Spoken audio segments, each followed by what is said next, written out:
To edu अड्डा 247 Rajiv.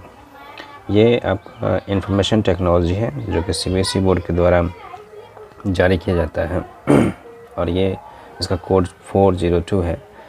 Term 2 examination के लिए काफ़ी इम्पोर्टेंट क्वेश्चंस है। इस क्वेश्चंस को अगर आप रिपीट करके बार बार देखें तो आपको काफ़ी फ़ायदा मिलेगा। इस क्वेश्चंस को आप लोग रिवाइज़ कर लीजिए, है ना। इस आने वाले एग्ज़ाम के लिए ये काफ़ी ज़्यादा इम्पोर्टेंट होगा। तो चलते हैं, शुरू करते हैं हम लोग। Question first, main screen is called, the main screen is called.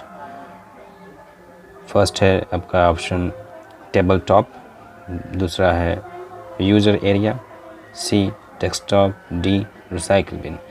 तो इसमें आपको the main screen is called desktop है, आंसर इसका होगा डेस्कटॉप। डेस्कटॉप होगा इसका answer. Windows OS is based on which user interface, तो जाहिर सी बात है इसका हो जाएगा आपका graphical user interface. Number third question चलते हैं, which of these function is not perform by an operating system, यानी ऑपरेटिंग सिस्टम के द्वारा कौन सा फंक्शन नहीं किया जाता है। तो इसमें आपका आंसर हो जाएगा ये इंटरिंग डाटा, डाटा इंटरिंग तो होता ही है, एरर डिटेक्शन होता ही है, जॉब शेड्यूलिंग, ये जॉब शेड्यूलिंग आपका नहीं होता है। तो आपका आंसर हो जाएगा जॉब शेड्यूलिंग, सी, 3 का सी हो जाएगा। नंबर फोर्थ क्वेश्चन आते हैं, the start button is located on, start button कहाँ पर लोकेटेड होता है। तो स्टेटस बार दिया गया है, मेनू बार दिया गया है, टास्क बार दिया गया है, स्क्रॉल बार दिया गया है। तो इसमें हम लोग देखेंगे कि स्टेटस बार में, जो कि हम लोग कभी भी एप्लीकेशन विंडो को ओपन करते हैं तो उस जगह पर आपका स्टेटस बार सबसे लास्ट में होता है, जो कि कितने वर्ड्स आपने लिखा, कितने सेंटेंस आपने यूज़ किए, ये सारा स्टेटस बार में आपको शो करता है।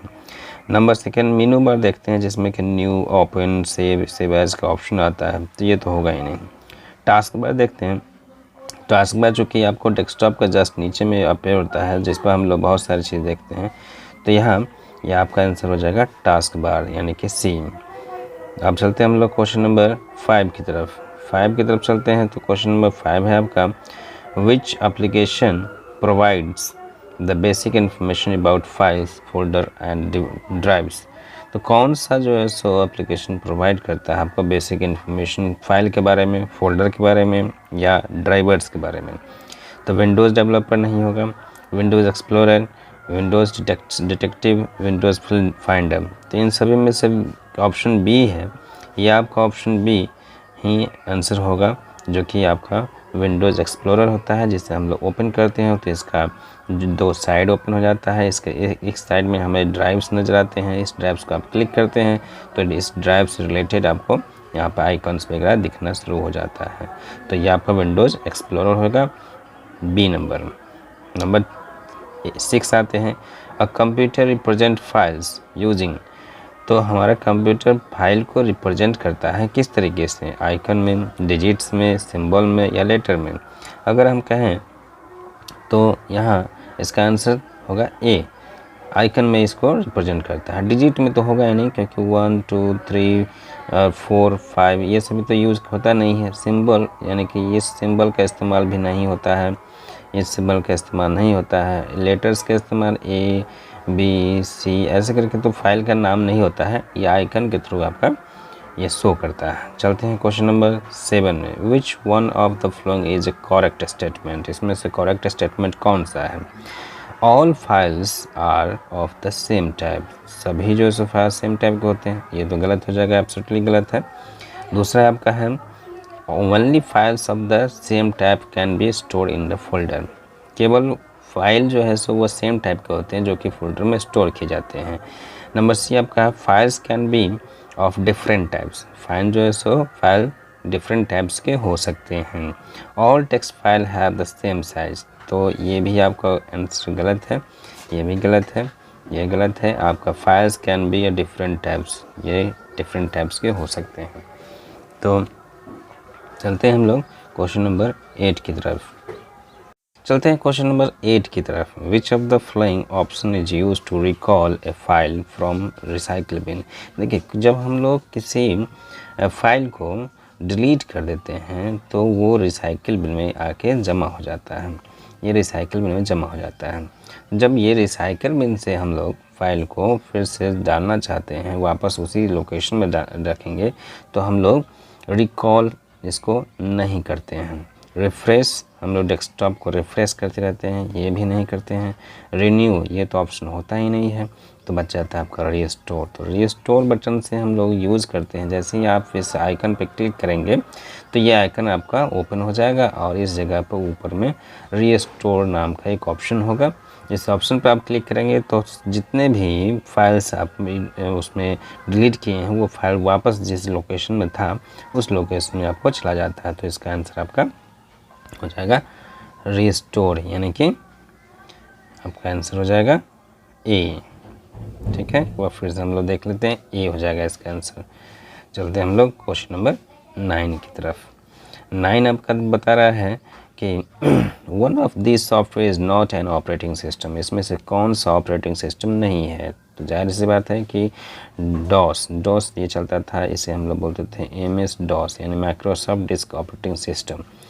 ये डिस्क ऑपरेटिंग सिस्टम, जैसे ही ये OS आ गया तो मतलब ऑपरेटिंग सिस्टम हो गया, तो ये तो होगा नहीं।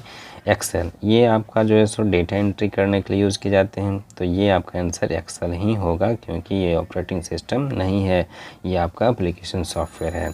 यूनिक्स आपका ऑपरेटिंग सिस्टम है, मैक ये भी ऑपरेटिंग सिस्टम, लेकिन एक्सेल में हम लोग वर्क करते हैं, इसलिए ये आपका ऑपरेटिंग सिस्टम नहीं होगा, ये एप्लीकेशन सॉफ्टवेयर होगा।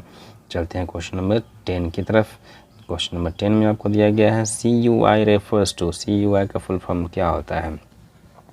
तो पहला दिया गया है कैरेक्टर यूज़र इंटरफेस, दूसरा है कॉमन यूज़र इंटरफेस, तीसरा है क्लेवर यूज़र इंटरफेस, फोर्थ है आपका क्रिएट यूज़र इंटरफेस। तो इन सभी में से आपको कैरेक्टर यूज़र इंटरफेस होगा, क्योंकि कैरेक्टर्स हम लोग देखते हैं वहाँ पर, यानी कि कैरेक्टर का मतलब होता है कि वर्ड्स जो कंप्यूटर हम लोग टाइप कर रहे हैं उसे हम लोग कैरेक्टर्स बोलते हैं, और वो यूज़र देखता है और इंटरफेस करता है। That is a correct answer is a, character user interface, GU का फुल फॉर्म। चलते हैं क्वेश्चन नंबर 11 की तरफ। 11 आपको दिया जा रहा है, बहुत ही आसान क्वेश्चन है।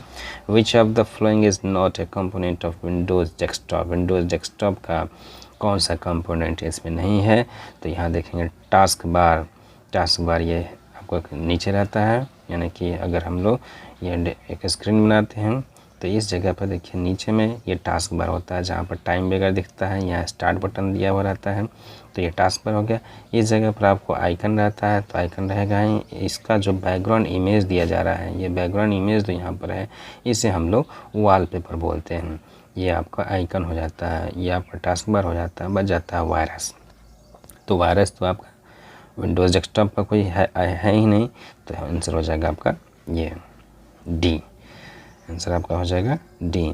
और इस चीज़ को हम लोग देखते हैं क्वेश्चन नंबर 12 में। 12 आपको दिखाई दे रहा होगा आपका, by right clicking on folder icon which of the flowing folder operations can not be perform. कौन राइट क्लिक करने के बाद कौन सा जो ऑपरेशन है वो परफॉर्म नहीं हो पाता है। तो राइट क्लिक करने के बाद आपको रीनेम ऑप्शन मिलेगा ही मिलेगा, रीनेम ऑप्शन आपको मिलेगा ही मिलेगा। Entering data in folder, folder में डाटा को एंट्री हम लोग नहीं कर सकते हैं। कॉपिंग फोल्डर कर सकते हैं, डिलीटिंग कर सकते हैं, लेकिन entering data in folder, folder में डेटा को एंट्री नहीं कर सकते। हाँ, मूव कर सकते हैं। तो मूव करने के लिए तो हमें कट का ऑप्शन का इस्तेमाल करना पड़ेगा, लेकिन वो कट ऑप्शन इसमें नहीं है। एंटरिंग डाटा कहा जा रहा है, तो डाटा का मतलब होता है आपका कि raw facts and figures, that is called the data. जैसे ए है ना, 1 2 3 या ABC, ये सभी मिल के जो आपको कुछ डेटा तैयार होते हैं उसे हम लोग डाटा बोलते हैं। तो आपका आंसर इसमें हो जाएगा आपका बी, आंसर हो जाएगा आपका बी। चलते हैं क्वेश्चन नंबर 13 की तरफ। Delete files and folders are moves to.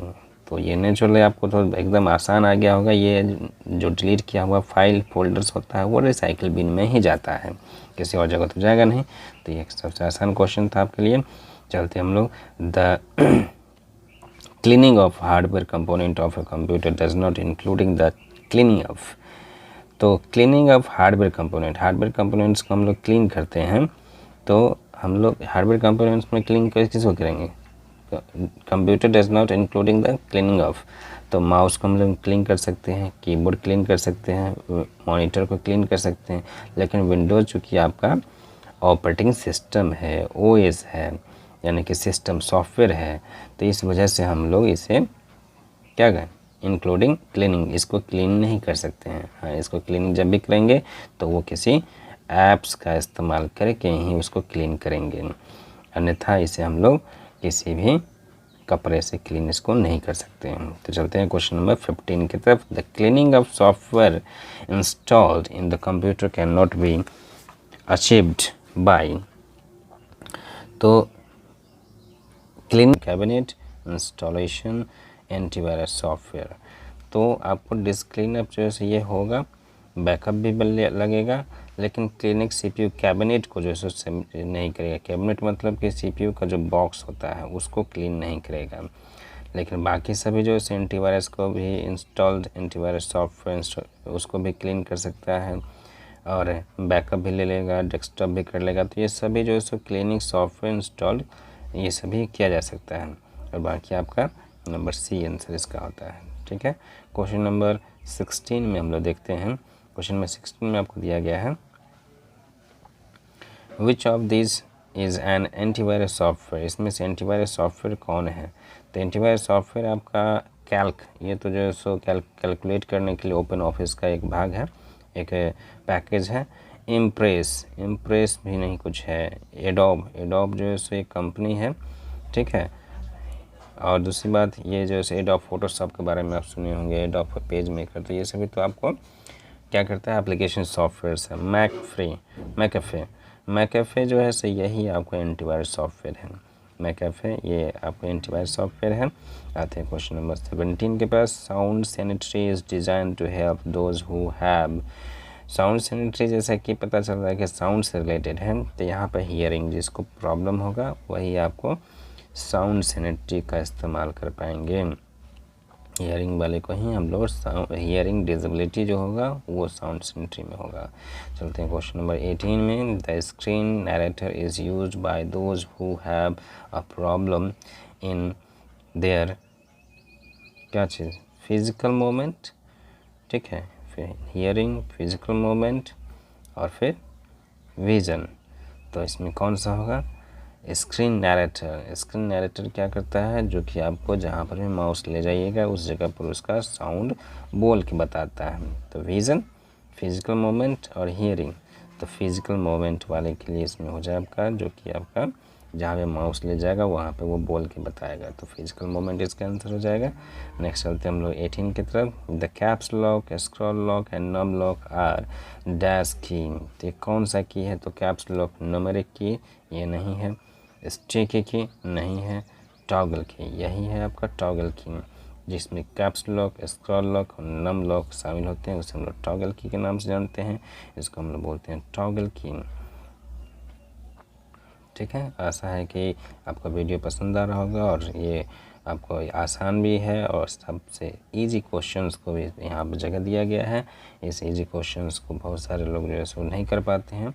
The shortcut key, question number 20 में चलते हैं। The shortcut key to open easy to access centre operation is, इसमें आपको शॉर्टकट की दिया गया है। फर्स्ट आपको देखते हैं हम लोग, कंट्रोल विंडोज़ की प्लस भी है, विंडोज़ की प्लस आपका यू है और पी है, तो इसमें से कौन सा होगा? तो ये आपका फर्स्ट नंबर होगा। विंडोज़ के साथ में भी को प्रेस करेंगे तो आपका easy to access centre open हो जाएगा, ये ऑप्शन।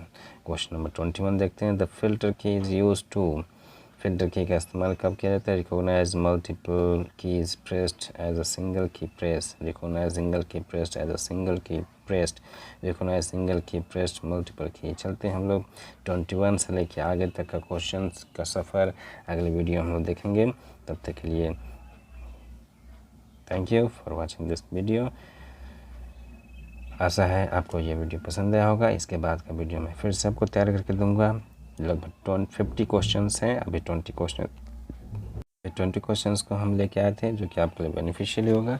अगर ये आपको पसंद आया होगा तो आप कमेंट्स बॉक्स में भेजिए ताकि मैं 21 से लेकर 50 तक का फिर से आपको वीडियो सेंड करूं। Thank you and share this video to your friends and relatives.